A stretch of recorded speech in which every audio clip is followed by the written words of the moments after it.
कक्षा 12वीं वितान भाग 2 का आखिरी अध्याय है डायरी के पन्ने, जो the diary of a young girl से लिया गया है और इसकी लेखिका हैं एन फ्रैंक। पाठ प्रारंभ करने के पूर्व डायरी लिखने के उद्देश्य के विषय में। व्यक्ति जो बात दूसरों को समझा पाने अथवा व्यक्त कर पाने में असमर्थ होता है उसे वह डायरी में लिखता है। डायरी सही अर्थ में एक सच्चे मित्र की तरह होती है जिसे हम सब कुछ बता सकते हैं।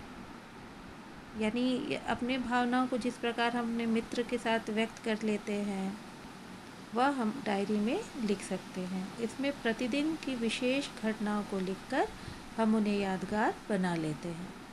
जिस प्रकार हम फ़ोटो देखकर उस अवसर की याद ताज़ा कर लेते हैं, उसी प्रकार डायरी के माध्यम से हम अतीत में लौट सकते हैं तथा अपने खट्टे मीठे अनुभवों को पुनर्जीवित कर सकते हैं। प्रसिद्ध व महान व्यक्ति भी डायरी लिखते थे।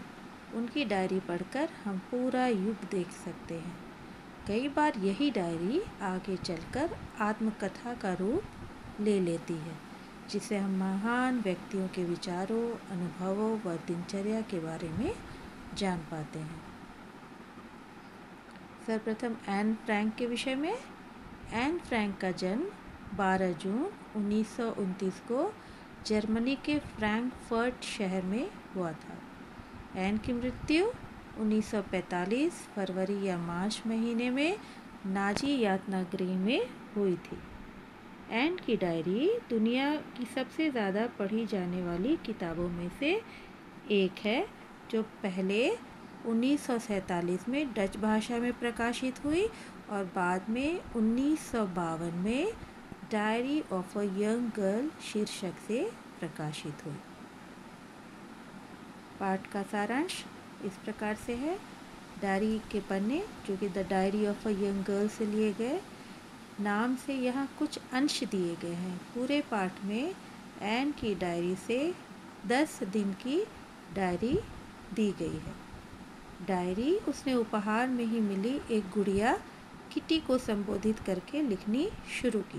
तो इस बात का ध्यान रखना है कि एन फ्रैंक ने डायरी में जो संबोधन दिया है वह किटी नाम की गुड़िया को दिया है। इस डायरी में भय, आतंक, भूख, प्यार, मानवीय संवेदनाएं, प्रेम, घृणा, हवाई हमले का डर, पकड़े जाने का डर, कल्पनाएं, बाहरी दुनिया से अलग थलग पड़ जाने का डर, हंसी, मजाक, अकेलापन, सभी कुछ है। एन फ्रैंक की यह डायरी इतिहास के एक सबसे आतंकप्रद और दर्दनाक अध्याय के साक्षात अनुभव का बयान करती है, क्योंकि एन, जो कि एक यहूदी थी, उसे नाजियों के यातना को उसे भी सहना पड़ा, उसके परिवार को सहना पड़ा, और जो हम कह सकते हैं कि जो भी उसने अपनी डायरी में लिखा उसको उसने अनुभव किया है। हम यहाँ उस भयावह दौर को किसी इतिहासकार की निगाह से नहीं, सीधा भोक्ता की निगाह से देखते हैं, और यह भोक्ता ऐसा है जिसकी समझ और संवेदना बहुत गहरी तो है ही, उम्र के साथ आने वाले परिवर्तनों से भी पूरी तरह अछूती है। यह डायरी यहूदियों पर ढाए गए जुल्मों का एक जीवंत दस्तावेज है। यानी इस डायरी को कोई किसी इतिहासकार ने नहीं लिखा है, बल्कि सीधे सीधे एक सामान्य सी दिखने वाली लड़की ने लिखा है, जिसने जो भी लिखा है उसको उसने भोगा है, उसको देखा है और उस डायरी में उसने बयान किया है।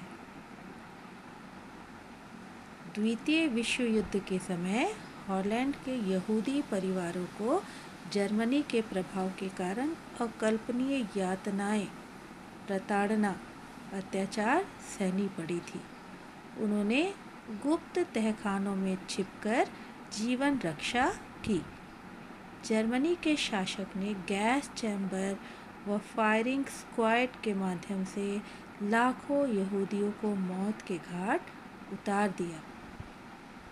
ऐसे में 2 यहूदी परिवार 2 वर्ष तक एक गुप्त आवास में छिपे रहे। इनमें एक फ्रैंक परिवार था, दूसरा वॉन दंपत्ति। एन ने गुप्त आवास में बिताए 2 वर्षों का जीवन अपनी डायरी में लिखा। यह डायरी 2 जून 1942 से 1 अगस्त 1944 तक लिखी गई। 4 अगस्त 1944 को किसी की सूचना पर ये लोग पकड़े गए। 1945 में एन की अकाल मृत्यु हो गई। एन ने अपने डायरी 13वें जन्मदिन पर 12 जून 1942 को दी गई सफ़ेद और लाल जिल्द वाली नोटबुक में लिखी। एन ने अपनी किटी नामक गुड़िया को संबोधित करके डायरी लिखी, जो उसे अच्छे दिनों में जन्मदिन पर उपहार में मिली थी। पहला पत्र मैंने पहले ही बताया कि डायरी के पन्ने में the diary of a young girl से 10 दिन की डायरी ली गई है और वह आपके पाठ्यक्रम में उसको शामिल किया गया है। पहला पत्र 8 जुलाई दिन बुधवार 1942 का इस प्रकार है। एन लिखती है, एन किटी को संबोधित करते हुए लिखती है कि रविवार की रात से हमारे जीवन में उथल पुथल मच गई है। एक एक पल भारी मालूम हो रहा है। दरअसल रविवार दोपहर 3 बजे ASS central office of Jewish immigration के द्वारा एन की बहन 16 वर्षीय मार्गोट के लिए बुलावा आया था।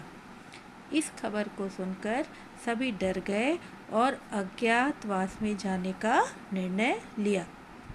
इन्होंने पहले भी तय किया था कि ये अज्ञातवास में जाएंगे, लेकिन इन्हें कुछ दिन बाद जाना था। लेकिन जैसे ही एन की बहन मार्गोट का बुलावा आ गया तो अचानक रातों रात ये अपना स्थान परिवर्तन कर लेते हैं। 2 परिवारों के साथ लोगों ने क्रमशः एन के पिता के ऑफिस के गोदाम में शरण ली। इन 7 लोगों में एन व उसके माता पिता और उसकी बहन मार्गोट यानी mister and missus Otto Frank, Anne, Margot और mister and missus Van Daan और उनका 15 वर्षीय बेटा पीटर थे और मिस्टर डसेल नामक 8वां सदस्य बाद में इनके साथ जुड़ गया। अर्थात एन के पिता के गोदाम में कुल 8 लोग अज्ञातवास में रहे। दूसरा पत्र 9 जुलाई 1942 का है। इस पत्र में एन ने लिखा है कि किस प्रकार वे लोग बहुत से कपड़े पहनकर पैदल ही अज्ञातवास की जगह पहुँचे। यानी अचानक से उन्हें जाना पड़ा, तो रातों रात शरीर पे कई कपड़े और छोटे छोटे सामान हाथ में लेके ये अज्ञातवास की ओर चल पड़े। इस पत्र में उसने अज्ञातवास की जगह का भी वर्णन किया है कि कहाँ वह जो स्थान था पिता के ऑफिस में, उसके जाने का रास्ता क्या था, कैसे था, यह सारा वर्णन उसने अपने दूसरे पत्र में किया है। तीसरा पत्र 10 जुलाई 1942 का है। एन ने अपने अज्ञातवास के अस्त व्यस्त कमरों की सफाई आदि के बारे में लिखा है कि किस तरह से उसने और उसके पिता ने मिलके और अन्य सदस्यों ने मिलके उस क्षेत्र की, उस जगह की सफाई की। चौथा पत्र 28 नवंबर 1942 का लिखा गया है। इस पत्र में एन ने बिजली की किफ़ायत की चिंता, किस तरह से बिजली की बचत करना उन लोगों ने प्रारंभ कर दिया, यह लिखा है।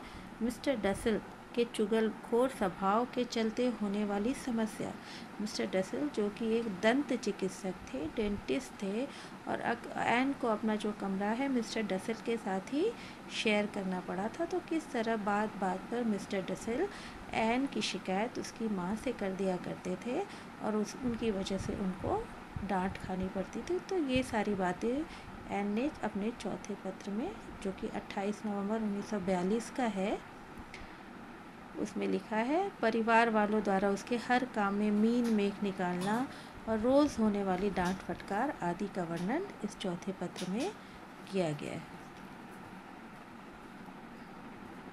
पांचवा पत्र जो लिया गया है वह 19 मार्च 1943 का है।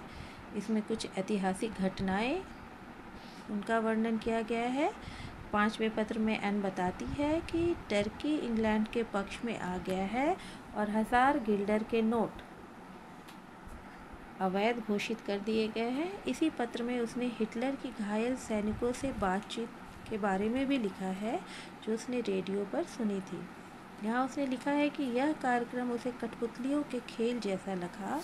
घायल सैनिक हिटलर के इशारे पर पहले से सिखाई बात कह रहे थे।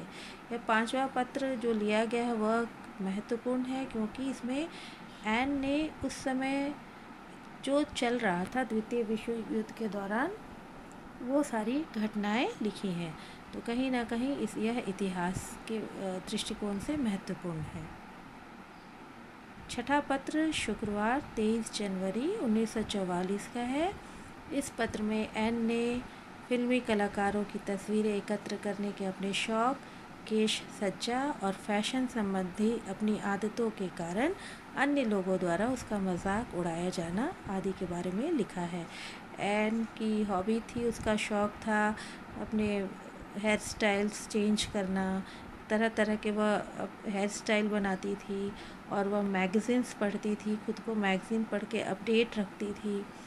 तो इन सब बातों वह जो समय था वह तनाव से भरा था, तो उसके ये सब बातें शायद घर के बड़ों को पसंद नहीं आती थी और वह उसका मजाक उड़ाया करते थे। तो यह छठे पत्र में एन की यह भावनाएं शामिल हैं।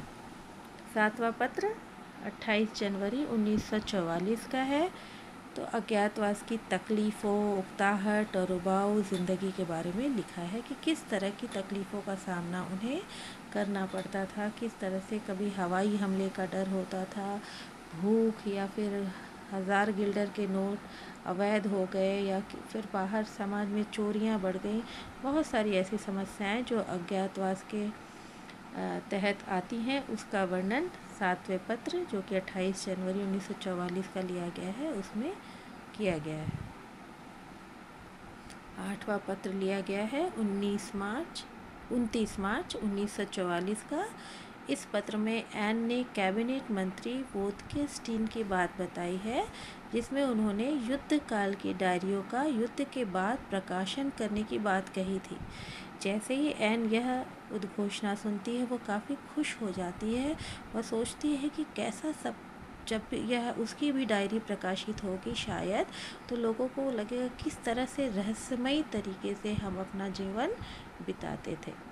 ब्रिटिश वायुसेना द्वारा इज्मुइडेन शहर पर हवाई हमले, समाज में चोरी, कालाबाजारी, सेंधमारी आदि का जिक्र भी उसने इसी पत्र में किया है।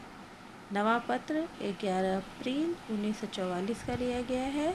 इसमें एन ने वान दान परिवार के बेटे पीटर के साथ अपने संबंधों तथा सेंधमारी की एक घटना का जिक्र किया है। पीटर बहुत ही शांत स्वभाव का लड़का था।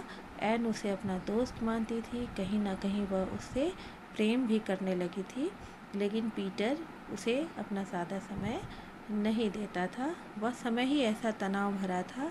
तो इन सारी बातों का वर्णन एन ने इस पत्र में किया है और किस तरह से एक बार उन्हें सेंधमारी चोरों का सामना करना पड़ गया था, तो उसका वर्णन भी एन ने इस पत्र में किया है। और आखिरी पत्र जो the diary of a young girl से ली गई है वह है 13 जून 1944 का। एन ने अपने जन्मदिन पर मिले उपहारों का जिक्र किया है, अपने मन की उलझनों के बारे में लिखा है, पीटर से अपने प्रेम व उसके द्वारा की जाने वाली उपेक्षा की चर्चा की है तथा नारी स्वतंत्रता पर अपने विचार प्रकट किए हैं।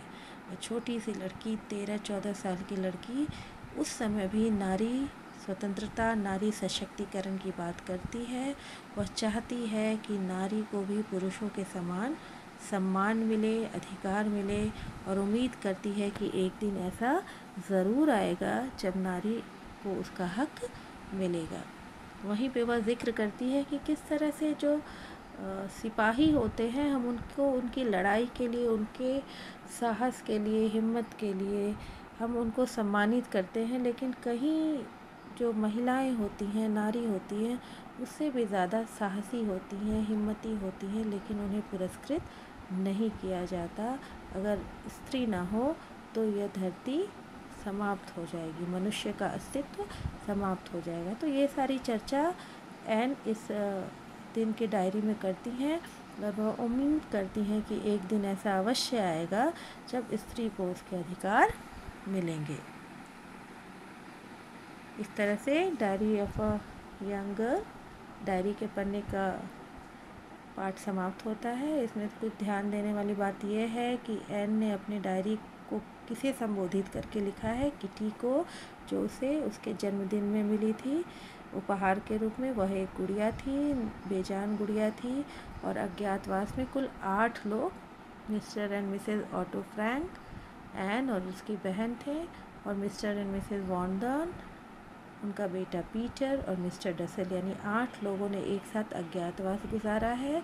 किस तरह से एन ने अपनी भावनाओं को व्यक्त किया है, अपने निजी सुख दुख को व्यक्त किया है, लोगों का उसके साथ व्यवहार को व्यक्त किया है, पीटर के प्रति अपने प्रेम को व्यक्त किया है, और साथ ही साथ द्वितीय विश्व युद्ध में जो भी बाहर चल रहा था, विभिन्न देशों के बीच स्थितियाँ जैसी भी थी, सामाजिक राजनीतिक स्थितियाँ थी, उसका भी वर्णन हमें एन फ्रैंक की डायरी में मिलता है। यानी कि इस डायरी में उसके निजी सुख दुख तो हमें देखने को मिलते ही हैं, साथ ही साथ ऐतिहासिक तथ्यों का भी वर्णन मिलता है। तो इसलिए इसे ऐतिहासिक दस्तावेज भी माना जाता है। एन का प्रकृति के प्रति प्रेम भी कहीं ना कहीं इस डायरी में हमें देखने को मिलता है, स्त्री के प्रति विचार भी मिलता है। तो इस प्रकार डायरी के पन्ने पाठ समाप्त होता है।